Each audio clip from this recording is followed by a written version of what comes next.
Good evening! Alas 9 na po ng gabi. Ayan, nakita niyo yung pamilya ko, si Pure Health. Kararating lang. Pupunta po tayo dito sa bagong kainan. Dito lang po sa malapit po sa amin. Ayan na, dito tayo sa Kamambugan. Good evening! Ayan, nandito kami sa Jollibee. Kasama ko yung dalawang anak ko. At may ampong kaming isa, oh. Dahil birthday ni ate, ayan, bibili tayo na pagkain. Nandito tayo sa Jollibee, waiting na lang tayo.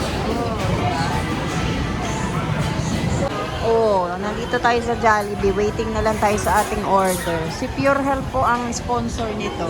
Ayan. Ate, happy birthday! Ito lang ang nakayanan.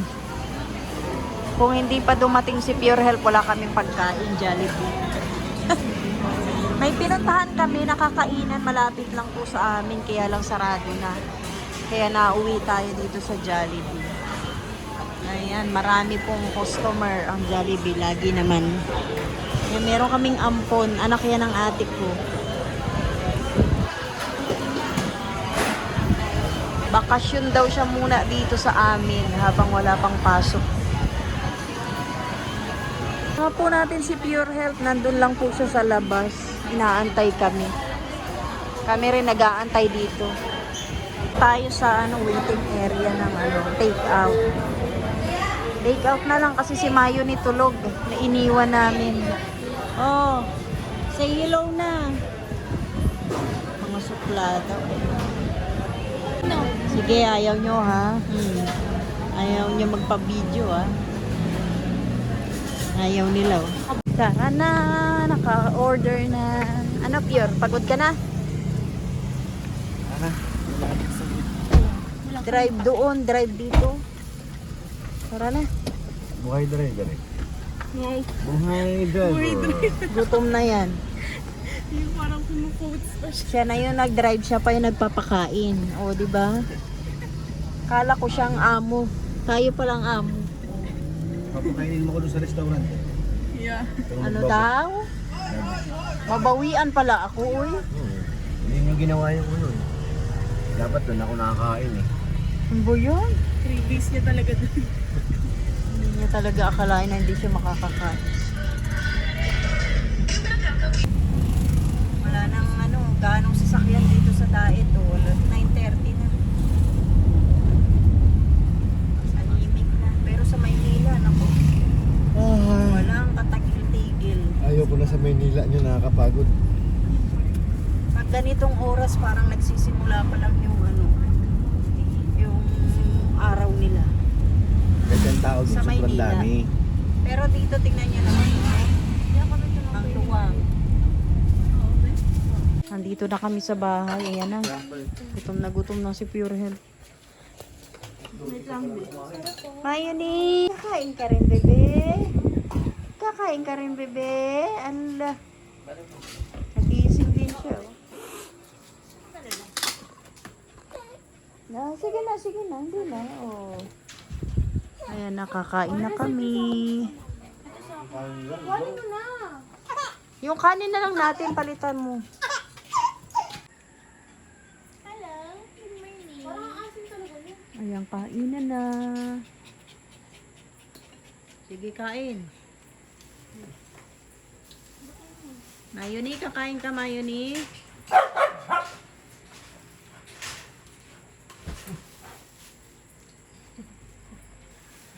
Dito kami sa labas kumain.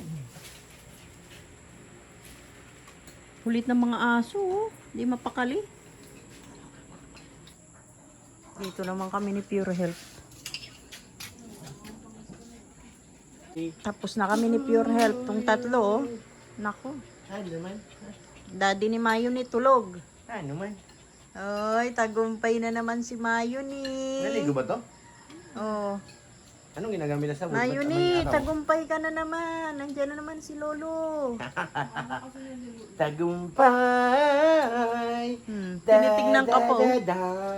Gikain. Mahal na yun eh. Sus.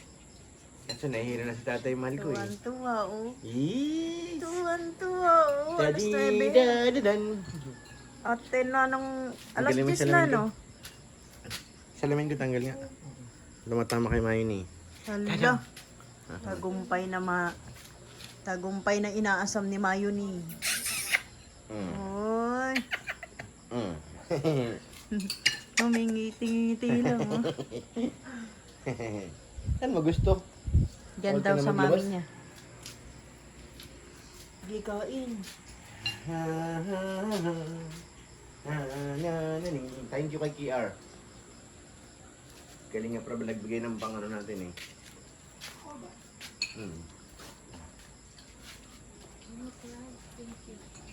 Ano masasabi mo, ate? Salamat. Tumataba na yung pisngi mo, ate. Kakakain. Ano ba yun? Ha? Ano ba yan? Kinikilala ka, pure. Tingnan niya ako ano? Sino ba yan? Ha? Kinikilala ka, oh. Tatay lang naman yun, di ba? Oo. Ay! Tuwan-tuwa, oh. Oo. Si tatay lang yun. Olo. Tanggal ang pagod ni Pure, oh. Nakita si Ding, ding, Mayuni. ding. Daddy, daddy, daddy, ding, ding. Mayuni. Ano? Hi daw, hi. Hello. Shoutout po. Nang araw na lang. Binyaga na ni Mayuni. Naantok na ikaw? Okay, naantok man yan. Hala. Ano yun? Ang nga pa naman eh. Naghikab eh. Tulog ka na ba? Papunta po tayo sa lupa ni Ate Ani. Titignan po natin yung ating mga ipinunla doon kung ano na po nangyari. Si Pure Health po ay nandun na nagdidilig. Sumunod lang po tayo dahil nagdilig tayo dito sa likod. Yung pananim po natin. Ngayon dito naman po tayo magdidilig. Si Pure Health na pala nagdidilig na. Ayan na, nandito na tayo. Ano maganda ito bubungkalin? Ha? Bubungkalin ito para mawala yung mga ugat. Ito po yung ano, tinanim ni Pure. Anong tinanim mo rito, Pure? Kalabasa yan? Yung kalabasa daw. Yan, kalabasa din yun. Tapos dito kalabasa. Dito naman nagtanim siya ng kamuting kahoy. Ayan, oh. Buhay na rin, oh. May mga dahon ng panibago. Yan, oh. Marami pa lang kang... Diba? Dami niyang tinanim. Tapos ito naman yung tinanim ko na sitaw. Ay, dito wala, hindi tumubo. Ito, oh, naglabasa na po yung sitaw. Ito po yung sitaw na binigay ni Ate Marilu. Yan ang tanim ko. Dito wala rin. Hindi lumabas. Didiligan ko lang, baka late lang eh. Oh. Tapos ito, oh, medyo malaki na siya. Nilinisan mo yan, may ganito. Tapos ayan, oh. Ay, ayun, oh, buhay na, oh. Diba? Yung lansones, ganun pa rin. Pero matagal daw talaga to lumaki. Sabi ni Kuya Andy, diba? Pero yan, dinidiligan natin. Mga isang ano siya na ano. Na yan, nabubuhay. Nagbabago siya ng ano, sanga. So yan, may tanim na po tayo dito. Tapos, may ipapagawa tayo dito na sinasabi ni Ate Ani. Bubungkalin yan. Nabubungkalin. So, pabubungkal po natin to. Asarol. Ano? Asarol. Sarali niya para lumabas yung mga ugat. Gano'n talaga itong lupa. Di kahit baga dati nag-garden tayo, kahit anong bungkal natin. May mga ugat ulit na diba pag kabungkal. Pagkalipas ng ilang buwan, meron na naman mga ugat na nag-ano sa ilalim.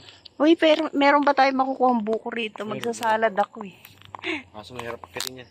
Mahirap pakyatin. Tutuyo pati, huwag ganyan tumapat. Ayan. So, ano, lilinisan po natin to. Ipapabungkal po natin. Maghahanap lang tayo ng gagawa. Ano? Kasi yun po yung pinapagawa ni Ate Ani dito sa kanyang lupa.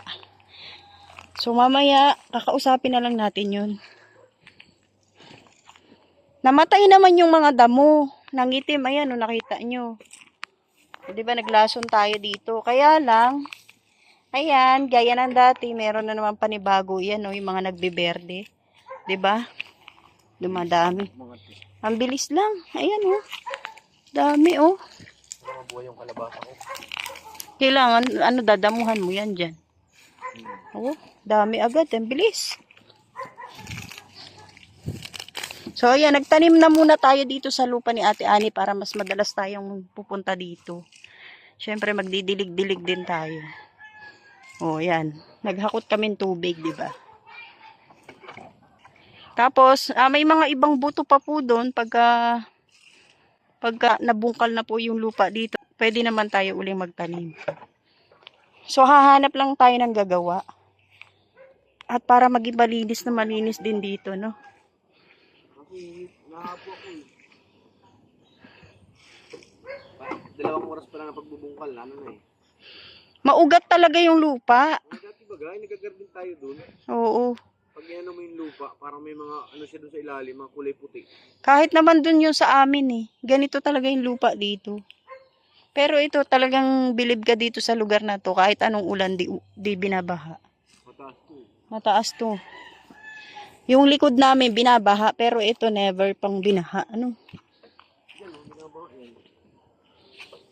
Ayun oh, meron na pong kapitbahay yung lupa ni Ate Ani. Ayan oh, may nagbakod na rin Yan, oh. nagtatanim eh. Ayan. May nagtatanim din. Ayan oh, 'di ba? Ayan na, tara na. Halika na, Abi. Kasama ka na naman. Halika na. Hingal na hingal siya oh. Ayan.